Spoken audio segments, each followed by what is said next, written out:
నీళ్లు, పక్షులు, ప్రకృతి మేళవింపుతో కనిపించే కొల్లేరు సరస్సు ఇప్పుడు పూర్తి భిన్నంగా మారిపోయింది. ఎడారిని తలపిస్తూ దర్శనమిస్తోన్న కొల్లేరు ప్రకృతి ప్రేమికులను కలిచివేస్తోంది. బీటలు వారిన భూమితో ఆందోళన కలిగిస్తోంది. గతంలో ఎన్నో ఎండాకాలాలు గడిచిపోయినా ఎప్పుడూ ఇంతగా ఒట్టిపోని కొల్లేరు ఇప్పుడు మాత్రం దాని సహజ సిద్ధ కళను కోల్పోయింది. సైబీరియన్ సందడి లేదు, స్థానిక పక్షుల కిలకిల రావాలు లేవు. ఇంతకీ కొల్లేరు ఎందుకు ఎడారిగా మారింది? గతంలో ఎన్నడూ లేని పరిస్థితులు కొల్లేరులో ఇప్పుడెందుకు దాపురించాయి? కొల్లేరు సరస్సు పూర్తిగా ఎండిపోయి నెర్రెలు బారి దర్శనమిస్తోంది. ఒకప్పుడు సైబీరియా, రష్యా వంటి సుదూర దేశాల నుంచి ఏటా వేలాది మైళ్లు ప్రయాణించి వచ్చే వలస పక్షులకు ఆశ్రయమిచ్చిన ఈ చిత్తడి నేలలు ఇప్పుడు వాటి మనుగడకే ముప్పుగా మారాయి. సరస్సులో నీరు గణనీయంగా తగ్గిపోవడంతో పక్షులకు ప్రధాన ఆహారమైన చేపల జాతులు అంతరించిపోతున్నాయి. ఫలితంగా కొల్లేరుకొచ్చే విదేశీ అతిథి పక్షుల సంఖ్య రాను రాను తగ్గిపోతోంది. మండవల్లి మండలం పెద్ద ఎడగాడి, ఆటపాక పక్షుల కేంద్రాల్లోనూ ఇదే దుస్థితి నెలకొండం ఆందోళన కలిగిస్తోంది. కొల్లేరులో అనేక రకాలైనటువంటి ఇబ్బందులు ఎదుర్కొంటున్నాం. స్వచ్ఛమైనటువంటి కొల్లేరులో వాటరు అలా దోశలతో తాగడానికి ఉపయోగపడేవి. బయట ఎక్కడి నుంచి కూడా మంచినీళ్ళు తెచ్చుకునే వాళ్ళం కాదు. కానీ 2006 తర్వాత వాటర్ అంతా కూడా కలుషితంగా మారడం వాస్తవమే. కానీ దీనికి గల కారణాలు అనేక రకాలైనటువంటి చేపలు జీవించడానికి కూడా అవకాశం లేకపోవడం, తర్వాత పక్షులు కూడా ఈ రోజున ఇక్కడ ఉండడానికి సరైన ఆవాసం కాకపోవడం వల్ల మరి పక్షులు కూడా ఇక్కడ విదేశాల నుంచి రావడం తగ్గించాయి. కొల్లేరు ఎడారిగా తలపిస్తూ ఉండడానికి కారణాలు లేకపోలేదు.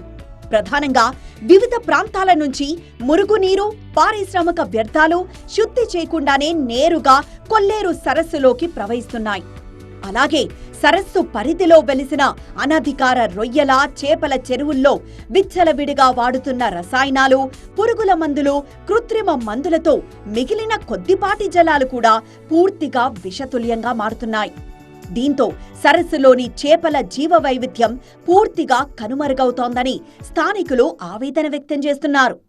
వరద ప్రవాహానికి వీలుగా కాలువలు పునరుద్ధరించకపోవడం, మట్టి మేట వేసి నీరు నిల్వ ఉండకపోవడం లాంటి పరిణామాలు జీవన విధానాన్ని దెబ్బతీస్తున్నాయంటున్నారు. ఈ రోజున ఎందుకంటే కొల్లేరు ఈ పక్షుల దొడ్డి ఎంతో ప్రాముఖ్యత చేకూరినటువంటి ప్లేసు.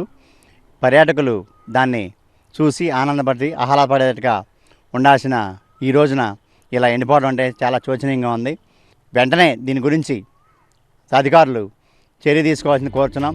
ఇక కొల్లేరు పరిరక్షణపై సుప్రీంకోర్టు, ఎన్జీటీ గతంలో పలుమార్లు కఠినమైన ఆదేశాలు జారీ చేశాయి. అయినప్పటికీ క్షేత్రస్థాయిలో అమలు కాకపోవడం విమర్శలకు తావిస్తోంది. నిబంధనలను తొంగలోకి తొక్కి రాజకీయ, ఆర్థిక బలంతో కొందరు అక్రమార్కులు సరస్సు భూములను ఆక్రమించి ఆక్వాకల్చర్ చెరువులుగా మార్చేస్తున్నారు. వేసవిలో లభించే కొద్దిపాటి సహజ జలాల్ని కూడా ప్రైవేట్ చెరువులకే మళ్లించడంతో కొల్లేరు సరస్సులో నీళ్లు కరువై ఎడారిగా మారింది. మారుతున్న పరిస్థితులతో కొల్లేరు ఉనికికే ముప్పు వాటిల్లుతోంది. ఇదిలా ఉంటే ఎడారిలా మారుతున్న పరిస్థితులు ఒకెత్తైతే కొల్లేరు కాలుష్యం మరో ఎత్తు అని చెప్పచ్చు. కొల్లేరు కాలుష్యం కేవలం పర్యావరణానికే పరిమితం కాదు, చుట్టుపక్కల పదుల సంఖ్యలోని గ్రామాల ప్రజల ఆరోగ్యంపైన తీవ్రమైన ప్రభావం చూపుతోంది. కలుషిత జలాలతో చర్మ వ్యాధులు, శ్వాసకోశ వ్యాధుల బారిన పడుతున్నారు. పశువులు తాగేందుకు కూడా నీరు లభించని దుస్థితి నెలకొంది. మొత్తంగా నీళ్లు, పక్షులు, ప్రకృతి మేళవింపుతో కనిపించే కొల్లేరు సరస్సు ఇప్పుడు పూర్తి భిన్నంగా ఎడారిని తలపిస్తూ దర్శనమిస్తూ ఉండడం ప్రకృతి ప్రేమికులను కలిచివేస్తోంది. బీటలు వారిన భూమిగా మారి ఆందోళన కలిగిస్తోంది. కొల్లేరు సరస్సుపై ఇప్పటికైనా ప్రభుత్వం దృష్టి సారించాలని స్థానికులు, ప్రకృతి ప్రేమికులు కోరుకుంటున్నారు.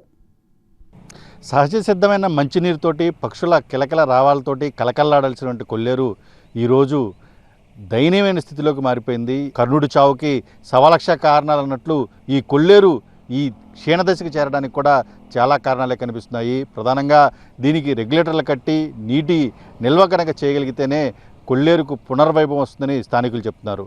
మరోవైపున చూసుకుంటే దాదాపుగా 60 నుంచి 70 ఏరులు, అదేవిధంగా గోదావరి కృష్ణ నీరు కలిసేటువంటి ఈ కొల్లేరు ప్రాంతానికి నిత్యం కూడా 365 రోజులు జలకలతో నిండే విధంగా అధికార యంత్రాంగం అయితే ముందుకు సాగాల్సిన అవసరం కనిపిస్తోంది. కెమెరా పర్సన్ దుర్గాతో రవి, టీవీ 9 కొల్లేరు నుంచి.